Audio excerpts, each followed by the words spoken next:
Cumprimento a amada igreja na paz do Senhor, amém? Motivo de alegria. Acredito que muitos saíram para vir aqui, mas poucos chegaram.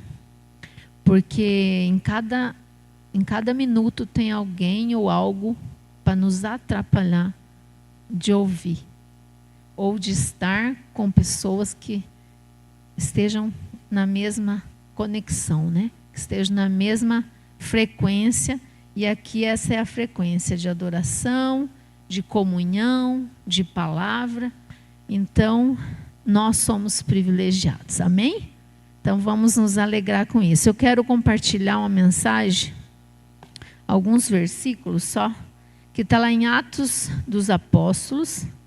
O 2, eu vou ler só 3 versículos. Alguns versículos, perdão. Do 36 ao 41. É o início da igreja, é o grande discurso de Pedro, e nós estávamos estudando na teologia, e eu comecei a estudar, fiquei, como a Léo disse, estava apaixonado por Atos, né? Foi um dia que você estava. E realmente essa passagem assim, falou muito comigo, eu creio que vai falar com vocês nesta noite. Começa no 36, 2, Atos 2, nós vamos ler do 36 ao 41. Portanto, que toda a casa de Israel saiba, com certeza, de que é esse mesmo Jesus, a quem crucificastes, Deus o fez Senhor e Cristo. Aconteceu que depois de ouvirem isso, sentiram transpassado o coração e perguntaram a Pedro e aos demais apóstolos: varões e irmãos, que faremos? Então Pedro respondeu-lhes: arrependei-vos e seja cada um de vós batizado em nome de Jesus Cristo para a remissão de pecados, e recebereis o dom do Espírito Santo. Pois a promessa é para vós e para vossos filhos e para todos os que estão longe, mesmo para todos quantos o Senhor Deus chamar. E, com muitas outras palavras, ele testificava e os exortava, dizendo: salvai-vos dessa geração perversa. Então, os que alegremente receberam a sua palavra foram batizados, e no mesmo dia acresceram-lhes cerca de 3.000 almas. Amém? Podeis assentar? É maravilhosa essa mensagem, né? É o discurso de Pedro, que é meio grandinho. Eu só li 3 para vocês, né? Então, estavam todos em Jerusalém durante a festa do Pentecostes. Quem que eram essas pessoas que Pedro falava? Eram os judeus de várias nações, religiosos. Mas eles estavam distantes do Messias, tanto que eles mataram, né? Então, era esse o público ali, né? Então, creio que, como lá naquele dia, 3.000 almas, aquelas palavras entraram no coração deles. E pessoas que talvez ouviram falar de longe de Jesus. Então, eu não sei quem vai ouvir essa mensagem, né? Nós aqui da comunidade, mas eu creio que assim como essa palavra lá fez isso, vai fazer agora. Eu creio pela fé que eu tenho no nome de Jesus. Amém? E isso foi logo após a descida do Espírito Santo. Agora, se a gente aplicar aos nossos dias isso, né? Nós ainda precisamos nos arrepender, não é verdade? Eu costumo dizer que todos os dias eu preciso me arrepender, né? Todos os dias, né?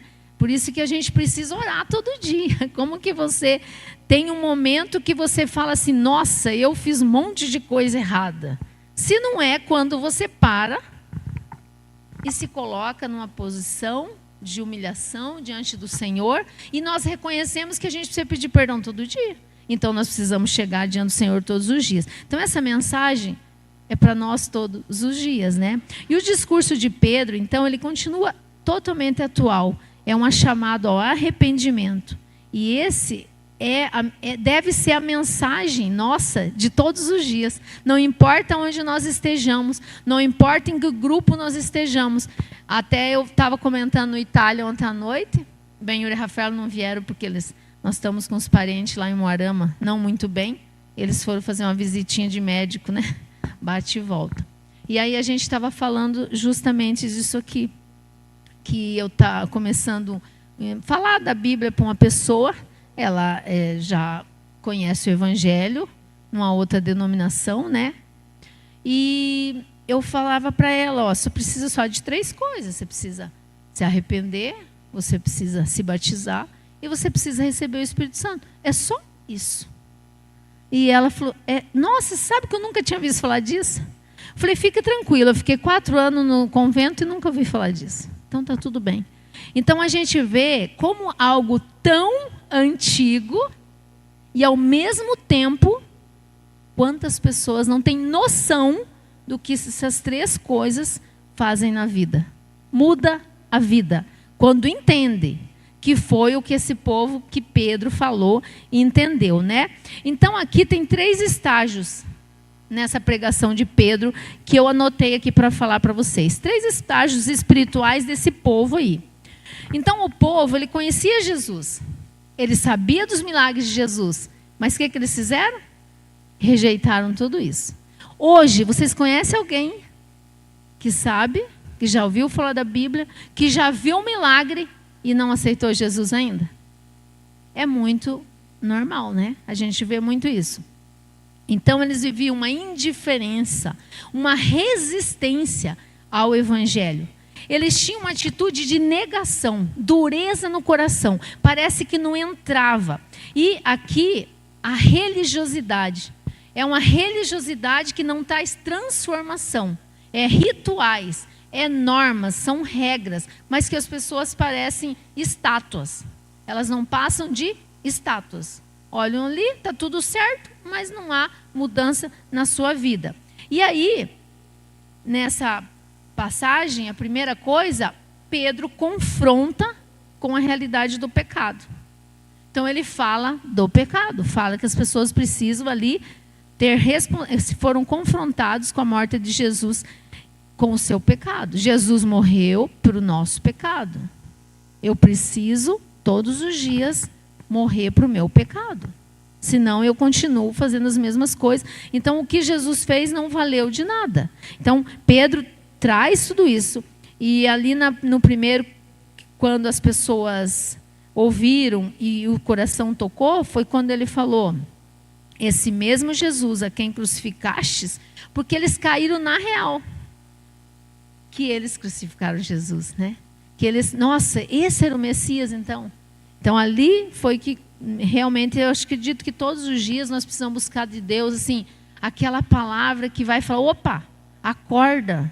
Opa, o que você está fazendo na sua vida? Opa, né? E foi o que aconteceu naquele momento. E o que nós precisamos confrontar todos os dias? Nossos erros, nosso orgulho, a idolatria, a incredulidade que ainda continua afastando-nos de Deus, né? E a mensagem nesse primeiro é muito clara. Nós não podemos alegar inocência diante da santidade de Deus, né? Só naquele dia que nós vamos falar assim, e aí? A santidade de Deus, eu preciso chegar diante de Deus. Daí, como que eu estou? Não tem como. Não tem, por isso que Pedro fala, arrependei-vos. Não tem como.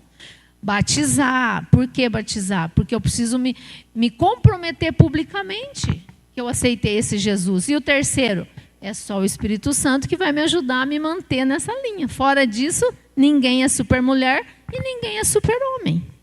É muito difícil, mas por que veio o Espírito Santo? Para nos ajudar. Então nós precisamos reconhecer a culpa nossa diante do Cristo crucificado. É o primeiro ponto, é o arrependimento. E eu pergunto aqui, como fiz para mim, pergunto para vocês, para quem não está nos ouvindo. Eu escuto muito falar de Jesus. Você abre as redes sociais, é o que mais tem. Frasezinhas, videozinhos, não sei o quê, e filme. Nossa, tem muita coisa. Mas eu continuo indiferente a tudo isso?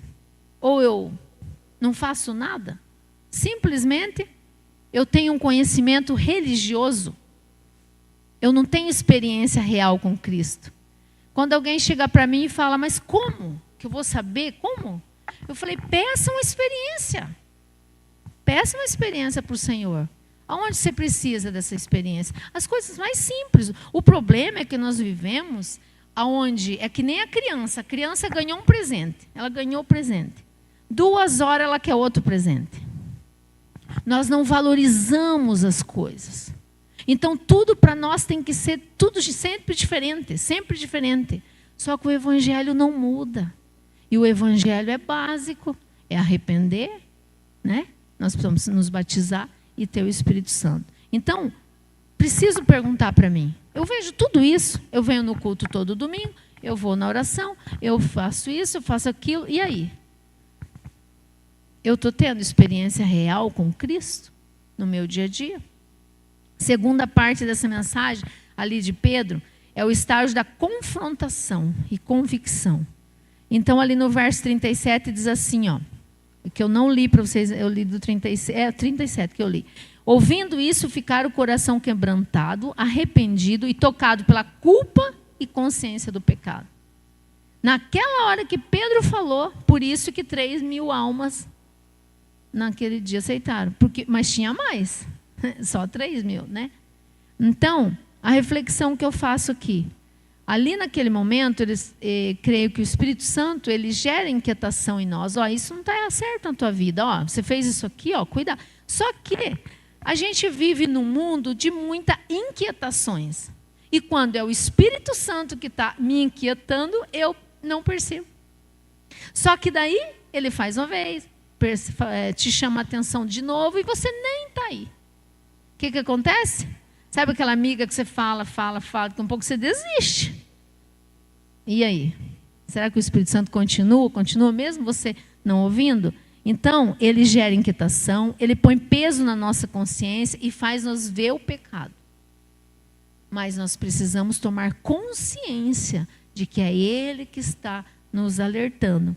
E a reflexão que eu faço com relação a isso? Eu tenho sentido Deus me confrontar? Ou eu não tenho tempo de observar isso?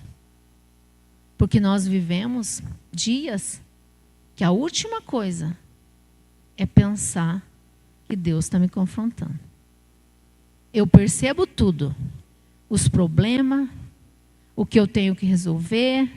E eu estou falando porque primeiro eu preciso olhar para o meu dia a dia. E eu quero que você olhe para o seu. Quando acontece uma situação, você percebe o confronto do Senhor? Ou é mais um probleminha que a vida te trouxe? Né? Nós precisamos observar.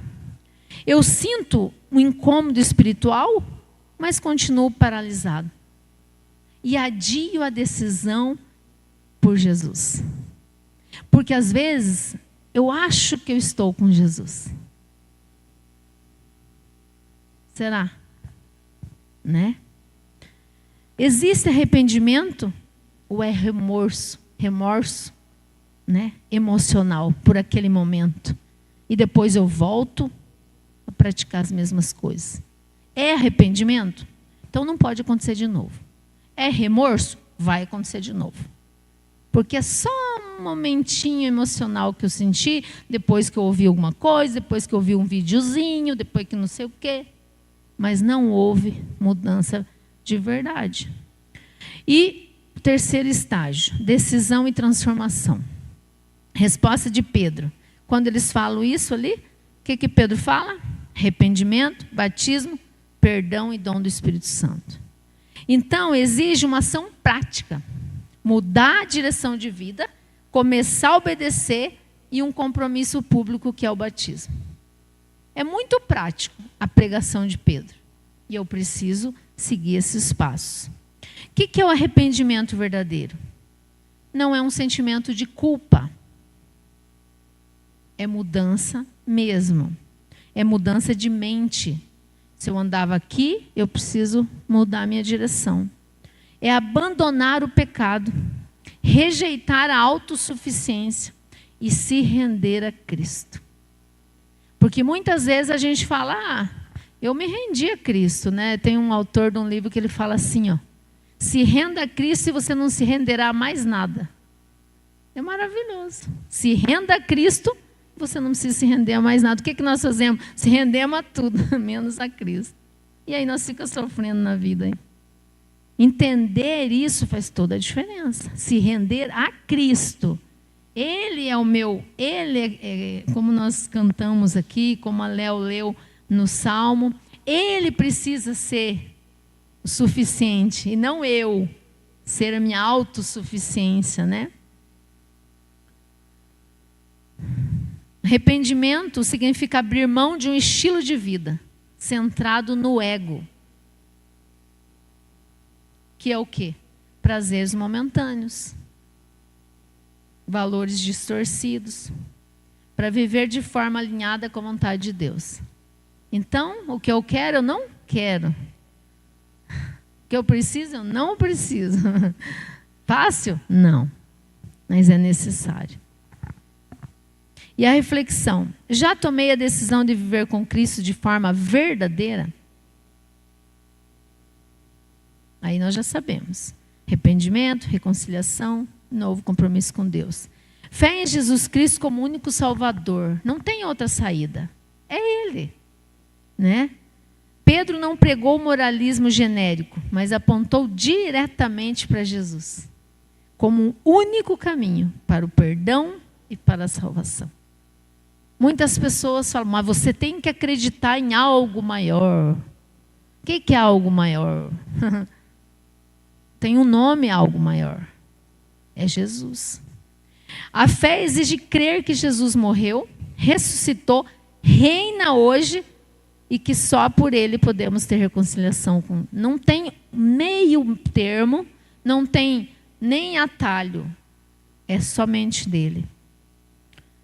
A fé significa confiar plenamente na obra de Cristo. Não nas nossas boas ações, na religião que eu sigo, na tradição dos meus pais. A promessa do Espírito Santo, que lá foi feita para eles, para nós, vale. É válida para nós. E quantos não conhecem o Espírito Santo? Porque esse Espírito Santo, ele desiste. Quando eu não estou sensível a ele. Quantas pessoas, às vezes, o Espírito Santo já desistiu de falar, de inquietar? Não escutou? De novo, de novo. Esse mesmo Espírito Santo que transformou aquelas pessoas naquele dia de Pentecostes lá, aquelas pessoas, aqueles 120 que estavam reunidos, que fortaleceu eles, só que eles estavam ali num único propósito, esperando uma única coisa. Muitas vezes nós entramos aqui, cada um de nós tem um pensamento. Cada um chegou aqui com algo na cabeça, ou uma expectativa, ou talvez também não. Lá não existia, era só uma coisa, que o Espírito Santo ia descer, ia capacitar para ali começar a igreja. Ali eles foram dali fortes. Muitas vezes nós nos sentimos impotentes. Vocês acham que eles não tinham problema? Jesus tinha acabado de ser crucificado. Era perseguição. Eu acho que eles tinham muito mais problema que nós. E isso afetou a força deles para ir? Você sabe que eu costumo dizer que nós olhamos muito para nós. Por isso que nós fracassamos. Se nós olhássemos mais para Jesus, porque nós somos cheios de falha.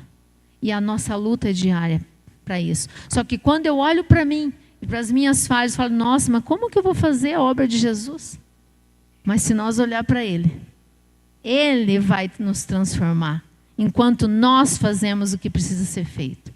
Então nós nos fortalecemos. E eu creio que foi isso que aqueles homens fizeram. Eles não ficaram olhando para os problemas deles. Eles olharam para Jesus, para aquilo que Jesus falou. Vão e ide, pregai o evangelho a todas as pessoas, porque agora vocês têm o Espírito Santo e vocês não precisam ter medo, e não sei o quê. E eles acreditaram naquilo. E eles não ficaram olhando o umbigo deles, os probleminhas deles, o que na minha casa não está certo, o que no meu trabalho não está certo. Porque isso é distração. O Senhor vai consertar o que tiver que consertar. Mas não é eu ficar olhando o tempo inteiro. É eu olhar para Ele, para a missão que Ele me deu. Você acha que Paulo não tinha problema? Vocês acham que João não tinha problema? Vocês acham que aquele monte de gente não tinha problema? Todos, com certeza, tinham mais que nós. Mas eles não olharam para eles. E o chamado é direto à decisão que Pedro faz. Arrependei-vos. E hoje, nós não podemos falar de outra forma. Não tem jeito. Pecado tem nome, né? Não é fase. Estou passando uma fase difícil. Estou cometendo adultério. Estou numa fase difícil. Que fase? Está pecando e tem que ser consertado. Então, eu preciso, sabe, quando passa a mão, é pior. Sofre de uma vez, que tem que sofrer, mas resolve. Não enfia debaixo do tapete a sujeira, né? Não há espaço para um evangelho diluído, emocionalista ou promessas fáceis. Continuamos com Jesus na cruz, continuamos a ter que se arrepender. Sim, temos vida em abundância e a promessa do Senhor é a eternidade. É isso que nós temos que olhar. E lutar para chegar lá. Que nem dizia nosso saudoso pastor Odair. Nós temos que lutar para chegar no céu. Ele falava o tempo inteiro, eu quero chegar no céu. O evangelho, então, é de arrepender dos nossos pecados, crer em Jesus como único Salvador, receber o perdão e viver uma vida no poder do Espírito Santo. Porque se eu não me arrepender, né? Se eu não receber o perdão, o Espírito Santo não vai habitar em casa suja. Né? Eu estava num grupo de mulheres na terça, e daí eu falei assim, vai chegar visita em casa, né? Aí você já dá uma ajeitadinha na casa, não é assim? Porque por mais organizada que seja, né? Sempre tem umas coisinhas fora do lugar. Falei, e se fosse assim com o Espírito Santo, como é que era? Nossa! Né? Trabalho. Se a gente pensar assim, é assim. Tem que estar com a casa organizada. O Espírito Santo não vai habitar em casa bagunçada. Né? Então nós temos que ser esse templo que o Espírito Santo vai habitar para nos dar poder e assim a gente vai seguir a missão que o Senhor nos deixou. Então, esse texto de Pedro, né, do Evangelho de Atos aqui, que aprendemos também na teologia, que foi Lucas que escreveu. Lucas escreveu o Evangelho. E eu já sabia, mas gravei mais agora, né? E é muito bom porque você confronta os dois e fica bem interessante. Então, ele é um convite urgente, atual e inegociável. De arrependimento, mais fé em Jesus, mais a nossa vida transformada pelo Espírito Santo, salvação e nova vida. E algumas perguntinhas de aplicação para nós. Por exemplo, em que estágio espiritual eu estou? Eu estou na fase da indiferença? Eu tenho convicção, mas sem decisão? Ou a minha transformação está em curso? Eu estou sendo transformado dia após dia. O que Deus espera de nós hoje? O que Ele espera de mim? O que Ele espera de você? Reconhecer a verdade.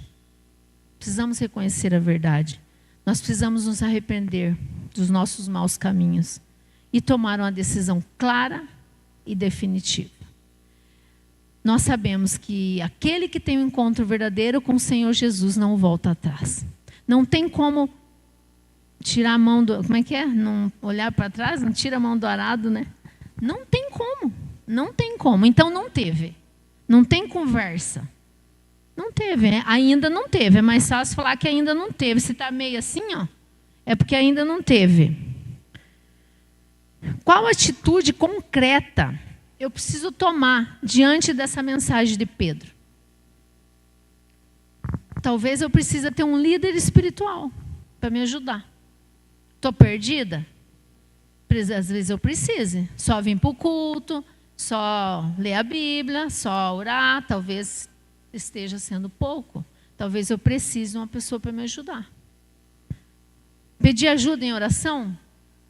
Para você conseguir? Se não batizou ainda, já dá o nome para o batismo, que vai ter em breve? Precisa decidir. Se Jesus voltar amanhã, como é que faz? Quem não se arrependeu, também já tem problema também. Daí se não batizou também. E aí, como que fica? E abandonar os pecados ocultos, que é o que nos afastam de Deus. O inimigo ama nos acusar. E tem um escritor que ele diz assim, que o diabo não é criativo. O que ele fazia lá, ele faz hoje. Só que agora é mais vezes. Por isso que as pessoas caem. Ele é o mesmo, ele não é criativo. É sempre igual às trapaças. Só que ele faz várias vezes, até você cair, até eu cair. Então quem tem que estar ligado somos nós, né? E é o Espírito Santo que nos ajuda. Então, acredito que Deus trouxe nós essa noite aqui para provocar uma reflexão, um pensamento, né? Até onde você está nessa história aqui. Você está aquele que está lá ouvindo? Você está aquele que aceitou Jesus? Ou você ainda não entendeu? Né? Até quando vai adiar a decisão por Jesus de verdade? Aconteça o que acontecer. E que tipo de vida você vai viver a partir de hoje? E ontem eu fiz uma pergunta lá no Itália, eu vou repetir, a Jucinei, Raquel, a Raquel não está aí, né? Mas Jucinei nem vai saber. Mas é muito boa, porque eu fiz para mim. O que você está preocupado hoje, agora? O que está... Raquel, não te vi. O que você está preocupado? Assim, o que está tirando a tua paz? Ou se você não está preocupado, mas você pode estar preocupado com alguém, você está preocupado. Pode ser que você esteja pensando em alguém, eu vou até chegar na porta ali, porque eu costumo dizer, quando eu chego naquela porta, eu falo assim, não tenho outra vida. É só essa. Eu não tenho outra vida, é só essa aqui. Morreu alguém, depois eu vou no velório, está tudo bem. Mas se eu estou aqui, eu estou lá, não muda nada. Eu tenho que ficar aqui ou ficar lá, na minha casa, ou sei lá onde. Então, pensa assim, o que poderia tirar a tua paz hoje? É saúde? É financeiro? O que mais pode ser? Trabalho? Não sei. Pensa aí. Aí vai chegar uma pessoa e vai falar assim para você: seus problemas estão resolvidos. Tudo que você quiser. Tudo, mas tudo. Você é aleijado, você começa a andar. Você é cego, você começa a enxergar. Você não tem carro, você vai ter. Você não tem casa, você vai ter. Você quer viajar para a China, você vai. Tudo, sem exceção. Tudo que você sonhar na cabeça. Ela também sabe já, né? A filha da Raquel está ali. Só que você tem que negar Jesus. Acabou os seus problemas. Você só não entra no céu. Mas não é o que você quer. Isso que te tira paz. Você tem que negar Jesus, beleza? Topa? Só que muitos vão cair nessa. Porque a Bíblia diz assim, cuidado para que não sejam enganados. Você acha que... Por que está escrito isso? Só que quem que é enganado? Quem não sabe da verdade sobre aquele assunto. E muitos vão ser enganados. Porque eles vão pensar assim, não vai acontecer nada disso. Eu vou ter tudo que eu quero. Eu nego Jesus agora, daqui a um pouquinho eu mudo de ideia, como eu sempre mudo para tudo. Vou dar uma mudada de ideia agora, depois eu mudo de novo. Só que não é bem assim as coisas. Se nós não estivermos convictos da nossa fé, de quem nós seguimos e por que estamos seguindo esse Jesus, nós podemos cair, sim. E muitos vão cair. E eu não quero que seja eu e nem você. Então nós precisamos estar vigilantes o tempo inteiro. Decida viver as verdades que a palavra de Deus diz que nós podemos viver. Só as verdades da palavra. Tem um monte de verdade por aí. Como diz o pastor Marcelo, a Bíblia é a régua. Está aqui? Não acredita. Decida viver contente, mesmo sem ter tudo o que precisa para satisfazer as suas vontades. É uma decisão ser contente. É uma decisão viver alegre. Não é por circunstâncias. Eu preciso decidir, assim como eu preciso decidir perdoar. Assim como eu preciso decidir seguir Jesus. Assim como eu preciso decidir batizar. É decisão. Não é sentimento. É sim ou sim. Eu preciso decidir viver contente, mesmo sem ter tudo que eu quero. Decida fazer a vontade daquele que já venceu e prometeu a eternidade para quem não desistir. Eu não vou desistir. E você? Só que para nós não desistir, essa convicção, ela tem que nascer todos os dias novamente. Para não ser roubada. Porque nós temos ladrão o tempo inteiro. Nós temos dentro da nossa casa, nós temos no nosso trabalho, nós temos dentro da igreja, e assim vai. Eu é que cuido da minha semente, eu é que cuido da palavra no meu coração, para não pecar, para não se afastar de Jesus, para sempre estar nos seus caminhos e para ter eternidade. Amém? Coloque-se de pé, vamos orar? Eu não sei que parte, eu não sei se você fez sentido para você, como fez para mim. O evangelho é simples, é prático e exige de nós uma decisão. Peça para o Espírito Santo te ajudar a entender aquilo que você não entendeu, porque eu sei que Ele é o nosso professor, Ele é o nosso consolador. E Ele tem maior prazer em que venhamos a entender a vontade de Deus para cada um de nós, o propósito de Deus para cada um de nós, por estarmos aqui nesta noite. O Senhor tem um propósito. E quem sabe amanhã você vai cruzar com a pessoa e talvez você diga para ela, você precisa se arrepender, você precisa se batizar e você precisa ter o Espírito Santo. Só essas 3 coisas que nós precisamos fazer e precisamos falar para mais pessoas fazer. Amém? Senhor, eu quero te louvar por este momento, te agradecer pela tua palavra, te agradecer por este lugar, te agradecer por cada vida que adentrou essa porta, Senhor.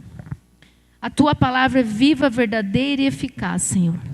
E ela faz, Pai, aquilo que ela veio para fazer, Senhor. A ação que ela deve fazer, Pai, ela não erra o alvo, Senhor. Eu quero te louvar, Pai, pela tua palavra, Senhor.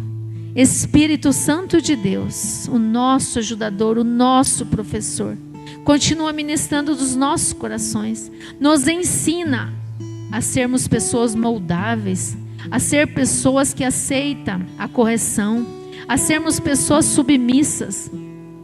Senhor, nos ensinas a viver de acordo com aquilo que Jesus ensinou, nos ensina a ser discípulos de Jesus, nos ensina a ensinar outros a ser discípulos também, Senhor. Assim como Pedro e os outros apóstolos, nessa passagem que nós vemos, Senhor. O Senhor capacitou eles a fazer coisas grandiosas, Pai. Por que não nós, Senhor?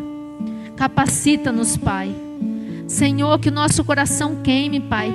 Para que mais uma vida venha conhecer a Jesus, Senhor. Para que mais uma vida venha entender o que eu entendi, Senhor. Muito obrigada por este momento. Eu glorifico o nome de Jesus por essa palavra, por essa mensagem, por esta noite. Muito obrigada, Senhor Jesus. Amém.